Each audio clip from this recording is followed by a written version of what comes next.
It is time for the one and only, the premier, the only official podcast of Pro Rodeo. Your Chute Bosses are ready, so let's give it a go and talk some rodeo.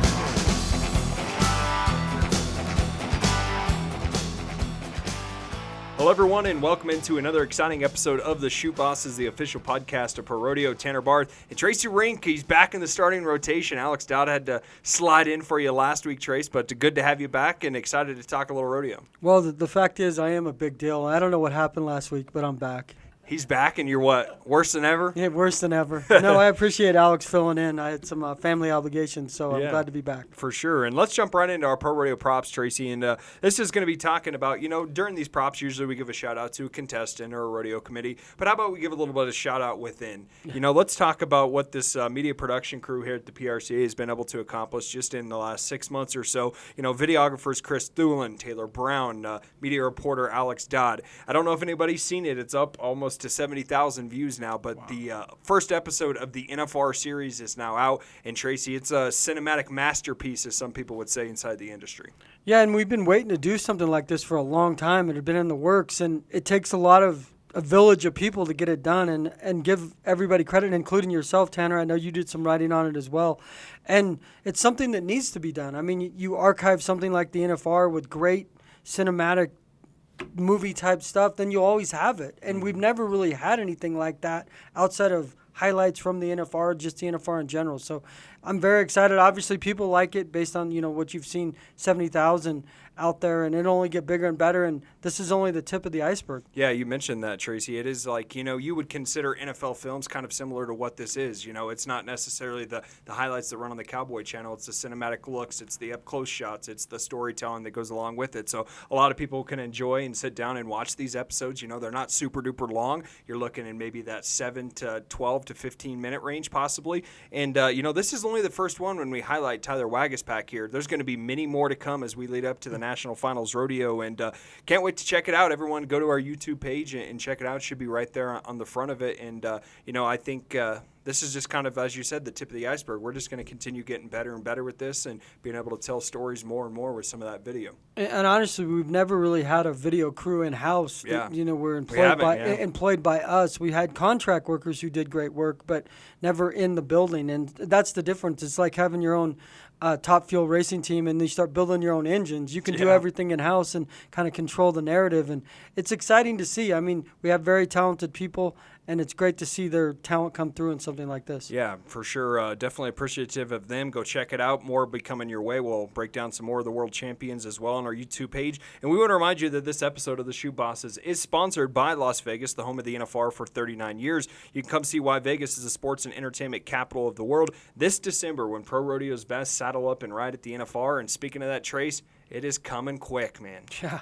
You ready? Yeah, well, I mean, Your Groundhog Day's almost here. I think this is number 12 for me, 12 or 13. It'll be my fourth, which is crazy. And it just happens so fast. It just seems like the other day the season ended in the NFR, and all of a sudden we're back again. And we've got a lot of new people in the office that get to experience this for the first time. And it's just it's the marathon, but it just happens so fast. It's a blur. It's like the Super Bowl for 10 days, and everything happens, and it's so exciting. It's just crazy that I never thought I'd be part of a sport or an organization that has our Super Bowl that lasts 10 days. I mean, usually events last maybe 5 days, 3 days, or golf tournaments or U.S. Opens or different things. Then the Super Bowl is obviously one day. But it's just nuts. It's fun. It's exciting. And it's in Vegas. Get sleep when you can. Yeah. I'm telling you from past experiences, get sleep when you can. That's the first thing I told you. I said, sleep. Try to sleep when you can because you're going to bed. Because your body just our schedule. Some other people have different schedules, but our schedule, it becomes like a 24-hour cycle, and you've got to get at least. I tell myself, if you can get 5 strong, you'll be fine. 5 hours, you'll probably be fine. I love it. But that's just where it is. But we know what we sign up for. Yeah. It's Vegas. It's fun. And it's almost like you're so amped up and you have so much adrenaline anyway, you just start going through it. Like, oh, my gosh, it's just another day. And it's just very exciting. Well, and you also have to, remind yourself to like sit back and remember, this is a world championship event. It's just not like, we have to take a little deep breath ourselves at times because it can get pretty, tedious out there when we're out there for 15 days. But it's 10 days of rodeo like no other sport in the entire world. And I know our fans love it each year. You get to go to Vegas, have fun with your friends. You can go to the rodeo, you can go to all these shops, you can go out and party, have fun. There's just so much to do there. And it is a great time for the sport of rodeo and just keeps getting better. And the coolest thing that I've ever seen there, obviously the championships and different guys making runs, but the coolest thing that I enjoy is the grand entry because you can just see the excitement and the crowds going crazy. And you talk to these people, and we've done stories in the past of what it means to be a part of that grand entry. Bareback riders are obviously in the chute, so it's happening in front of them. You can just feel like you walk in there, and you can literally just feel the electricity in the building. You can't every night because it's a grand entry every night, but just the electricity in the room. It's like if I'm watching the Super Bowl with friends or family and they play the national anthem, and you see the people on the sidelines and you're like, man, what are they thinking? Because I'm excited at home, and I don't even have a dog in the fight necessarily. And then you can imagine just the amp they have, and it's just cool. Yeah, and Tim Keener said that was his favorite part last year. One of his favorite parts, he says 10 times better than the Clemson run that they do down the hill there at Clemson, and all these great things. And Tim Keener says that's his favorite part, as it is yours. So can't wait for it. It's going to be here before too long, and we'll have one more episode next week that kind of previews the NFR, and we'll break down some of the things we're watching. But then Chute Bosses will end, and then we'll pick back up in Las Vegas, ready to rock and roll after night number 1 out there for our special NFR series of the Chute Bosses. So looking forward to it. Let's jump into the short round, Trace. Start with some sad news, some tough news in the sport of rodeo. Legendary stock contractor Donnie Hutsell passes away at 80. And Hutsell and Donnie was one of those guys that had a large impact. It started with Flying 5 Rodeo Company, eventually went to Big Bend, and they raised some of the best, if not the best bucking stock the sport of pro rodeo has seen in a long time. Yeah, and I believe it was Spring Fling, and they're all in this mix, and it's just incredible that these guys do this for so long, and their horses get recognized in the Hall of Fame. And, I mean, it's their livelihood. That's what they've done forever, and it's unfortunate to see him pass away, but he's definitely have horses. I mean, they just put, and I'm trying to remember the horse in just this past spring that they lost that was part of that. Passed away. That was spring planting. That was spring planting, and, I mean, you can – and I remember interviewing Chad. Two-time Saddle Bronc horse of the year. Two-time Saddle Bronc, Chad, his son, and how emotional. It's like you lose a family member. Definitely is, man. I mean, so you know how tied in like Donnie, that's what they do. That's their livelihood. So at least he's been recognized, and he was one of the best in the sport, and hopefully he ends up in the Hall of Fame someday. Yeah, you mentioned some of those stock, Spring Fling, Yellow Jacket, the Bull, Spring Planting, Tahanta. That was one of the top bulls going down. They've had so many stock of the year. So definitely a company that they will continue to grow. I know Chad, his son, is going to, he says, I can't really follow in my dad's boots. I can't fill his boots, but I'm going to try my best to go out there and, treat each of these animals like they're my family and continue to provide great bucking stock for the sport of rodeo. Let's jump into our next segment here, Trace. This came out a couple weeks ago. Alex and I didn't chat about it last week, but I want to talk to you about it. Creek Young, bull rider, officially doctor released from the NFR, I think in early November, and Dustin Boquet going to come in now and replace him there as the 15th bull rider in the field at the Thomas and Mack. Yeah, and Dustin probably had the inkling that he was going to go because Creek, I mean, he broke his leg. His femur. Yeah, so it wasn't like he was battling a twisted ankle or something he thought he could overcome. And Dustin's experienced, and he's won big rodeos and expos events. And the way bull riding is, I mean, who knows? I mean, during COVID, Corey Solomon got in because Caleb Schmidt had to opt out, and Corey Solomon was winning rounds, and all of a sudden he went from 16th in the world, and I believe he finished in the top 6 or 7. So, I mean, anything can happen, especially in bull riding, and it's unfortunate that you have to get in because, someone else is injured. But if the guy can't go, I mean, we see it all the time in the sport of rodeo. You see asterisks by guys that so-and-so had to fill in at the NFR because he was injured, and that's just the life of a rodeo cowboy.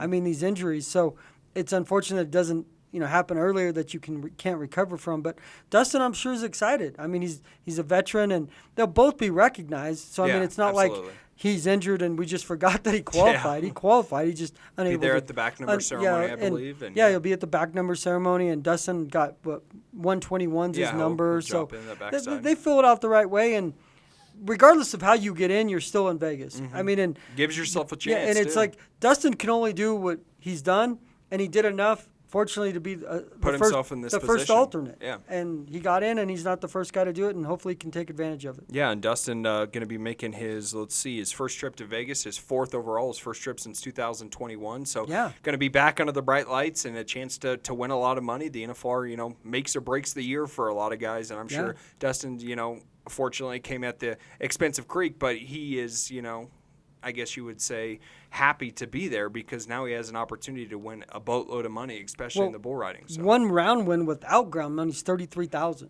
Yeah. So I mean that's what some people make in a year. That's a huge check. I mean, just in one round, and ground money we saw last year. Kai Hamilton won $99,000 in one round. So I mean, it's all out in front of him, and you get on one bull, and everybody gets bucked off, and you may have an 82-point ride.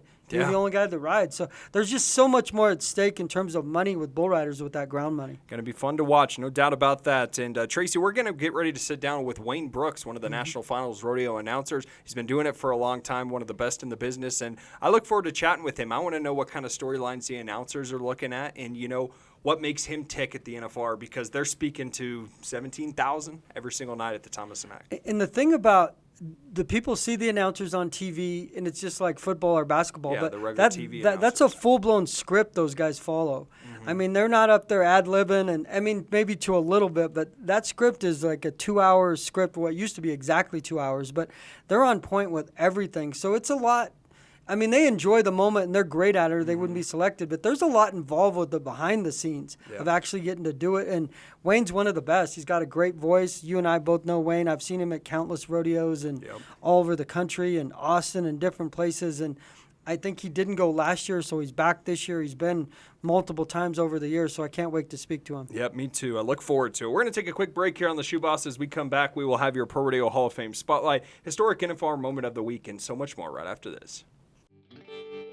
Farm life means always hoping for the best, but planning for uncertainty. You have to be ready for the next everything, the next dawn, the next season, the next harvest, the next technology, the next challenge, and the next generation.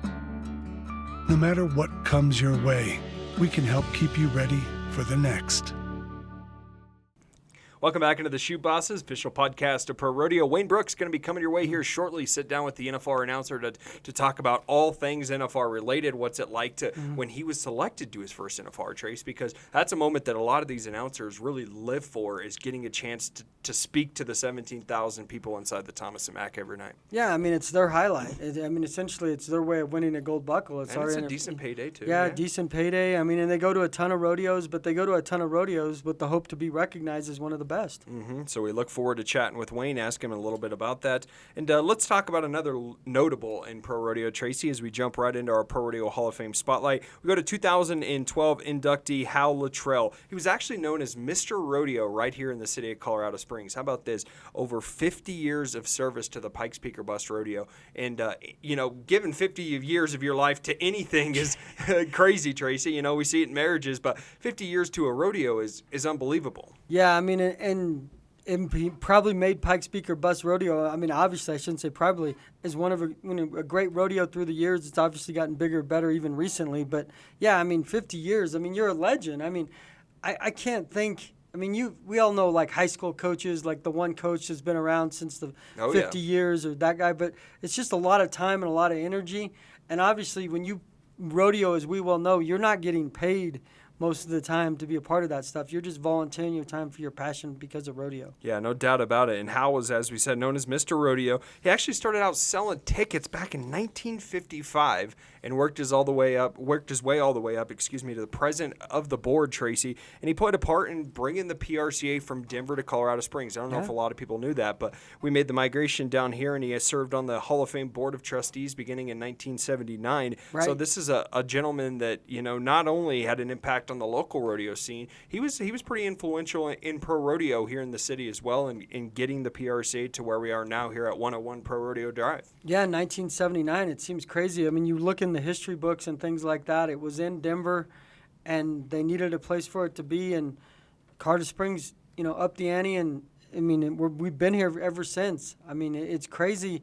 it's crazy to me that Colorado Springs was in the mix. I mean, Denver obviously is a bigger city, and Springs at the time wasn't very big. No, yeah. And so you get it, and I mean, but look at the economic impact from 79 till now that it's had on the city of Colorado Springs, just the rodeo world. So guys like that, if you don't have pioneers like that, things like this don't happen that are happening now. Yeah, so we definitely appreciate Hal, and he is worthy of a ProRodeo Hall of Fame spotlight. And I know that having a little bit of trouble with some stuff, but Andrew, we're going to go ahead and pull up our historic NFR moment of the week here, and we'll let it play out here on the TV behind us, Tracy, and then we'll go ahead and talk about it here just a little bit.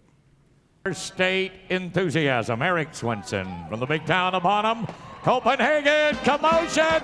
Here is the world champion bucking horse from Benny Butler. Whoa!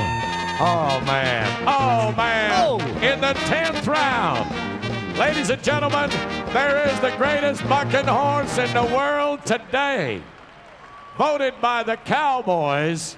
Look at that 8-year-old stud. Is that not a stallion? Look at the pride in him.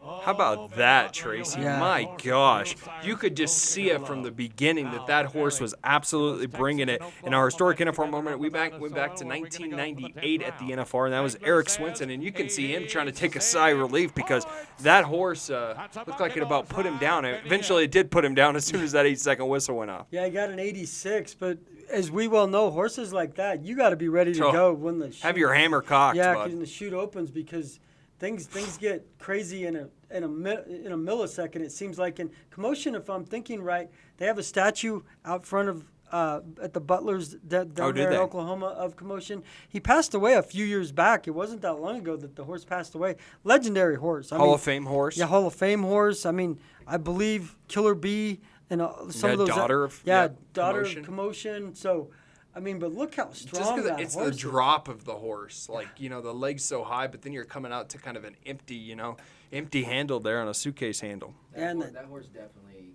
got most of that 86 points right there. 'Cause Eric was kind of hanging off a little bit right there. Yeah, he tried to fight to the finish there, and we mentioned how good that horse was. Bareback Horse of the Year all the way from 98 to 2000, and, won a lot of awards. And you can see rightfully so that, you're kind of locked in for a fight there, Tracy, and you're just holding on. And just look at the determination of that Commotion. Though. Yeah, you could see, like, he knew fighting. once the bright lights are on, you could tell. And I remember writing about that horse, I believe when it passed away, like, the horse knew when the bright lights were on. I mean, there's certain horses that are great horses that know, like Graded Coconut and different horses.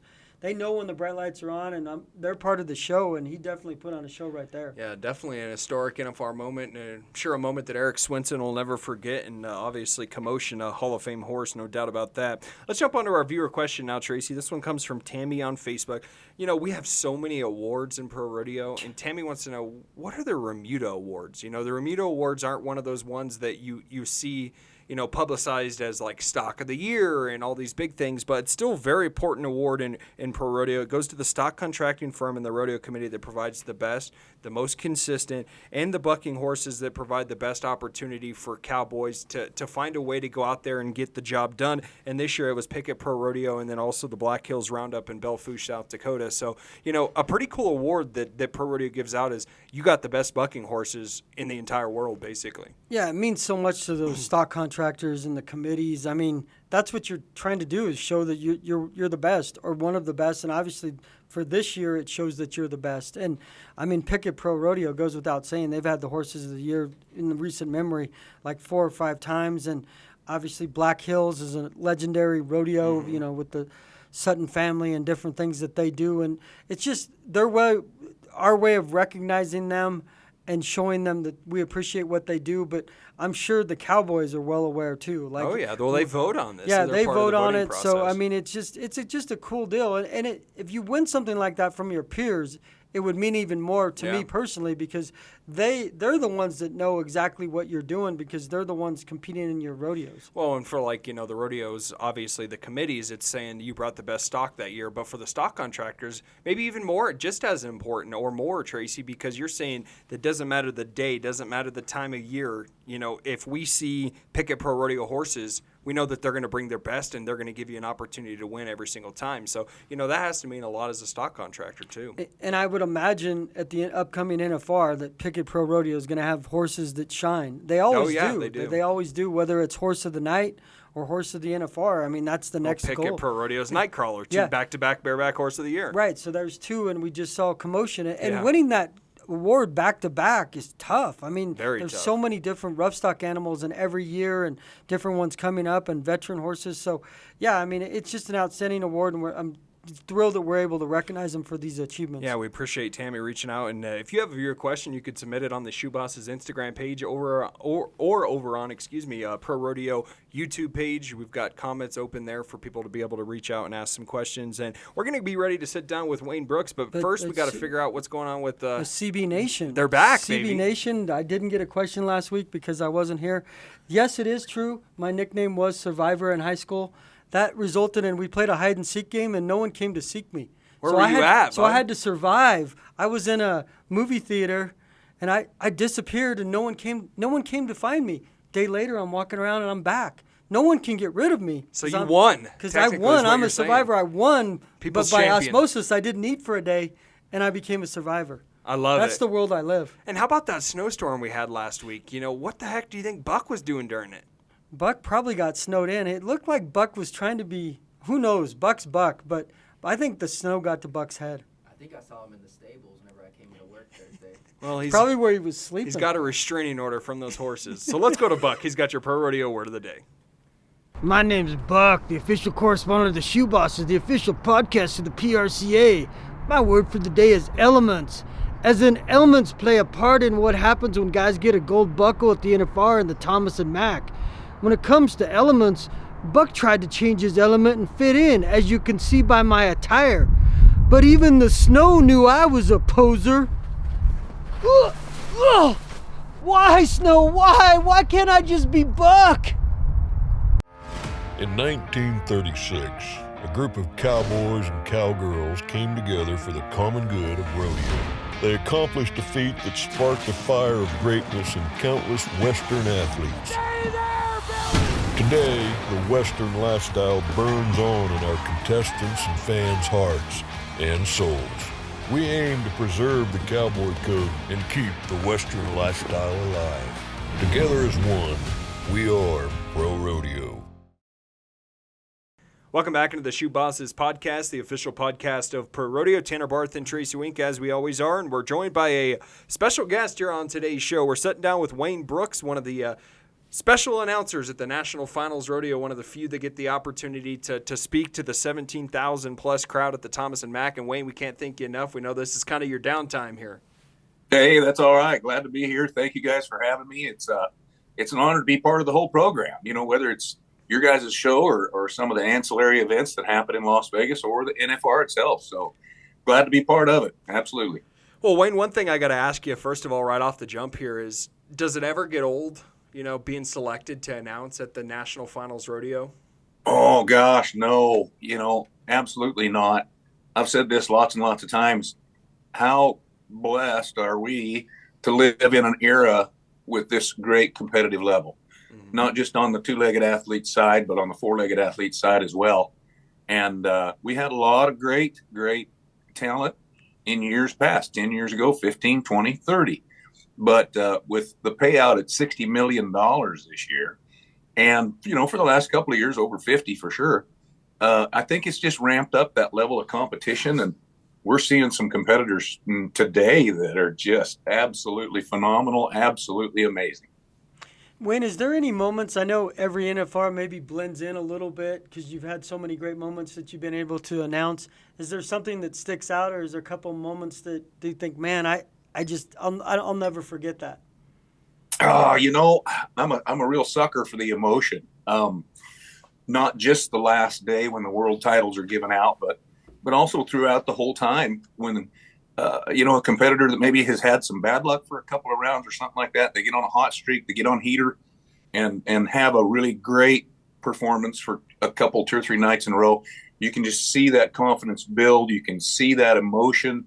And of course the families in the grandstands, they're cheering them on and smiling and laughing and all that good stuff. And And the flip side of the coin is true as well, as far as it being disappointing from time to time. But I love the emotion when you see, not just Haley Kinsel break the arena record, but when you see the fans react to that as well. So they're able to say, man, I was there. I saw it. I know what it's all about. Well, Wayne, one thing I want to go back to that you mentioned at the beginning is just the growth of pro rodeo. You mentioned that, from this time of seeing $50 million in year-end payouts and now $60 million. Heck, even going back to COVID, a lot of things and a lot of businesses didn't make it through COVID, and it seemed like rodeo came out of it better, and it's just continued to grow every year. Why do you think that is?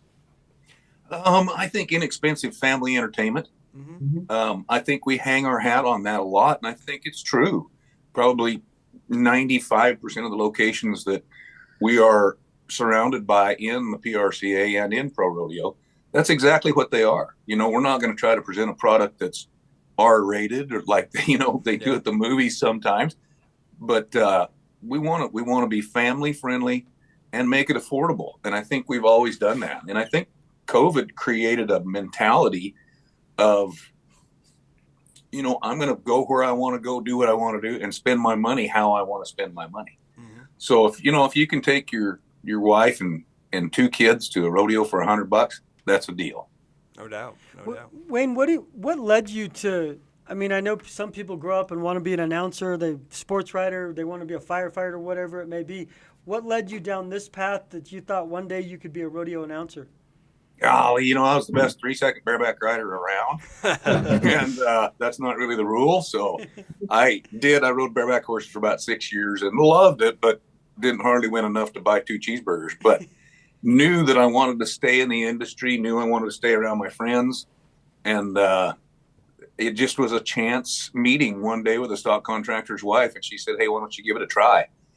And at that point in time, I was early 20s, and I said, gosh, I didn't even know they paid somebody to do this for crying out loud. So I figured out how I could stay within the industry and enjoy the rodeo and be around my friends. And that's just kind of the tall and the short of it right there. It helps that God blessed you with that voice. My gosh, man. Oh, yeah, even a blind dog finds an acorn once in a while, huh? So glad that it happened. I love it. Wayne, well, we are right now, about 2.5 weeks until we're ready to go inside the Thomas and Mack here in December. You as an announcer, are there any storylines you guys are watching or that you've talked about with some of the other announcers as something you maybe want to try to highlight? We don't want to give all your secrets away, but do you have any of those out there you guys are watching, you 3? Golly, yeah, there are a handful, 6 or 8 contestants that are right on the verge of crossing that $1 million mark, which that's a big deal. So we watch that pretty close. We make sure and make notes on that. The rookie race in the bull riding is going to be very interesting. It's a tough field of young rookies this year, but I think just overall and above to be in that top 15, which I never was, and everybody wants to be that puts on a cowboy hat and enters the arena. Just to be in that top 15 and say, I earned the right to be there. Whether it's 1 time or 12 times or 17 times, doesn't matter. Just the fact that you're recognized, whether it was in the 90s or the 2000s or today, as one of the very, very elite premier contestants in all of pro rodeo. That's a big, big deal. So, again, as you guys know, the 3 or 4 days that we're out there rehearsing and getting prepared and getting ready to go, the days that they're doing the grand entry rehearsal and taking the pictures of all the groups of contestants against the buck and shoots, and gosh, that's pretty special stuff. If I never went back ever again, I'd say, man, I was the luckiest guy in the world. But hopefully go back another time or 2. We'll see. Yeah. So I told people at times that you kind of have a Taylor Sheridan vibe. You kind of look like Taylor Sheridan, but back in the day, you were rocking a mustache, Wayne. What was up with the mustache? yeah, until I started turning gray and I had to get rid of it. So yeah, that was the old style back in the late 80s and early 90s, and so and it's kind of come back anymore. In the last half a dozen years, see the Wyatt Denny's out there with the pretty fancy mustaches, and a lot of guys have them. So yeah, it was a fun time. We had a lot of great times. Don't let Tracy give you crap just because he can't grow one, Wayne. I look like a werewolf, a lost werewolf. Yeah. It's for some guys, it's a challenge. I love it. I love it. Wayne, you've been doing this, so many trips to Las Vegas and whatnot. Do you still get chills a little bit when you hear Viva Las Vegas or that national anthem, maybe for night number one on that Thursday night inside the Thomas and Mack? Hadley Barrett told me, if you're not nervous, there's something wrong. Mm-hmm.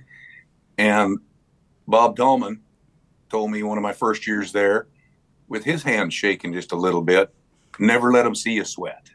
Mm-hmm. So I think of those, things, and Zook Dub and Randy Corley and Clem McSpadden and all those guys always had a little tidbit of information to say, get in the game, get off the bench, get in the game, go do it and do the best you can. And if you do good enough, they'll appreciate you. So, yeah, I get nervous every night, every time. But the preparation that is allowed through our general manager, Alan Reinheimer, and his great crew, Kennedy, and my gosh, the list goes on and on and on. We are prepared. By the time you say, welcome to the first performance, here we go, guaranteed we are prepared, because if there's anything that's a little strange, we're going to go over it not once or twice, but 4 or 5 times. Mm-hmm. I know you speak of that. I don't know that people that watch it on TV understand, not that it's scripted, but it used to be 2 hours that had to be out of the arena. Like when Sean Davis was doing stuff, it was 2 hours and 1 minute. Someone was going to pay the price the next morning in the morning meeting. But just how nerve-wracking is that at times, like the lights go out or different things happen, and you guys are on a script, like a second-by-second script, that when sponsors are coming in or different things. That's kind of be a little tense at times, right?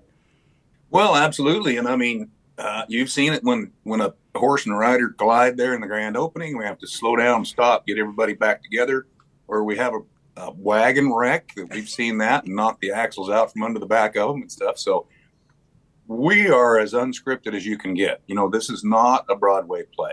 And so I think 95% of our fans in the grandstands, they understand that and they appreciate that. Mm-hmm. So if something goes wrong, we are our worst critics. We think, oh my gosh, it looks terrible. What are we going to do? But in reality, most of our fans, they have some type of a Western lifestyle mentality. Mm-hmm. Whether you ride a horse or throw a rope or wear a pair of boots, doesn't make any difference. If you've got that Western lifestyle mentality, they're going to be able to very quickly see, well, we're working with 1,500-pound horses and 2,000-pound bulls. So it's anything can go right or wrong.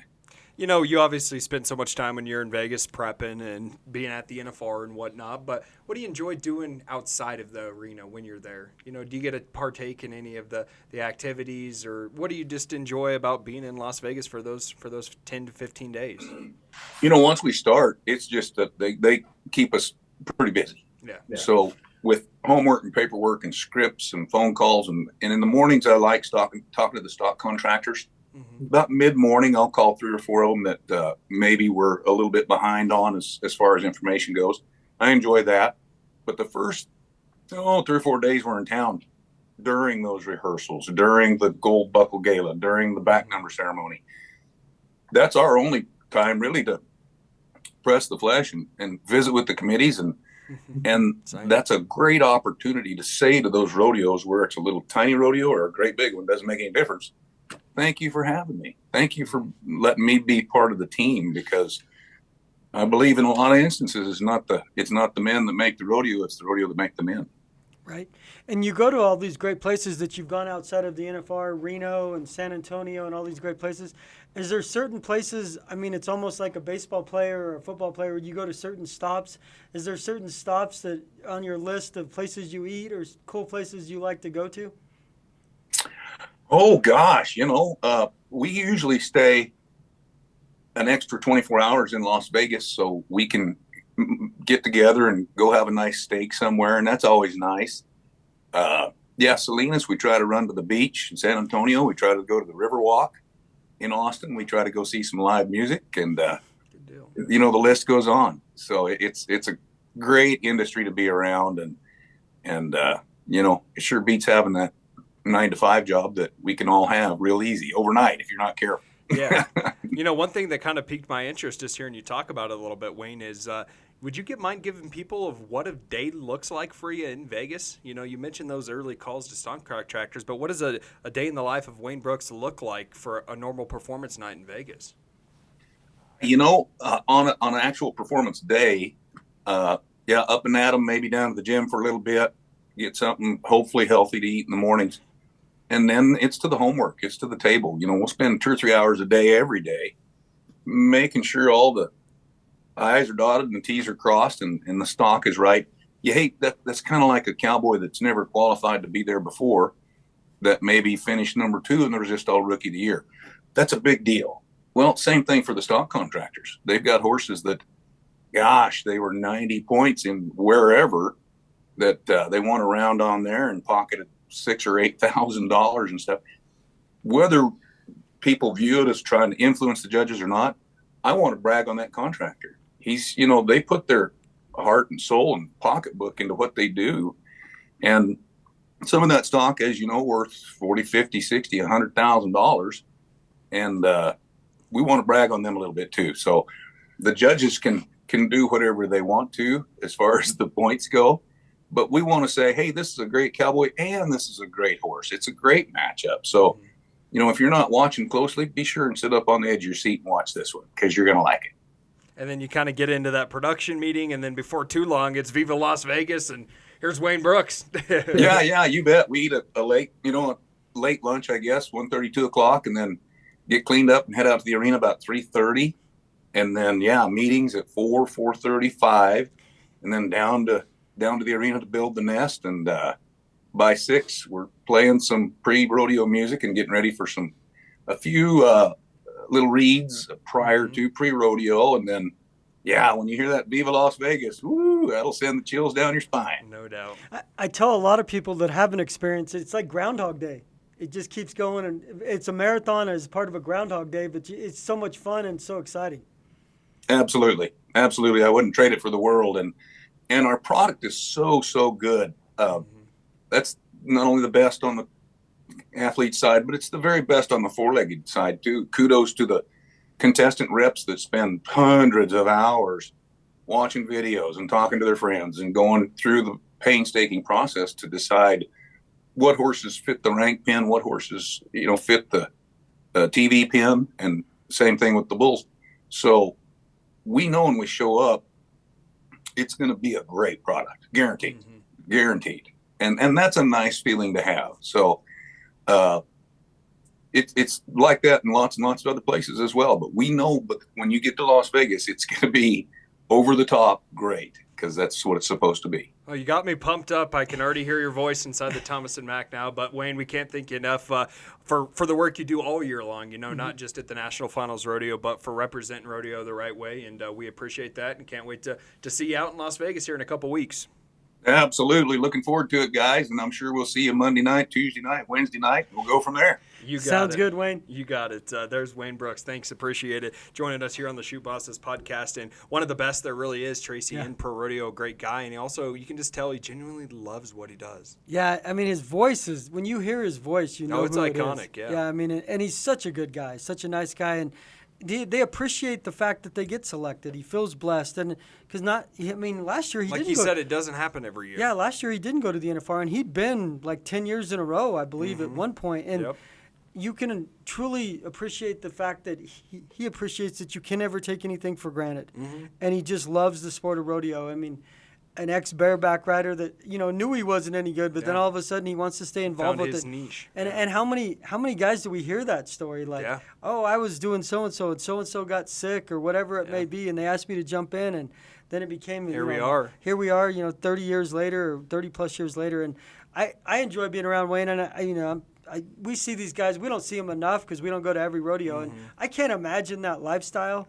I tell people they're probably going to, 20, 30, 40 rodeos a year. At least, yeah. And just the lifestyle, being on the road. But the memories would be incredible. Mm-hmm. Well, think of like San Antonio. He's got like 18 performances, 20 performances. So we can't thank him enough. Definitely deserving to be back at the Wrangler National Finals Rodeo. Can't wait to chat with him and all of you out in Vegas. And like I said, we're going to have one more show before we wrap it up until the NFR. That'll be next week. We'll talk about what we're looking for, what events to highlight, and whatnot going forward. But that's going to do it for another episode of the Chute Bosses. Until next time, keep on rodeoing.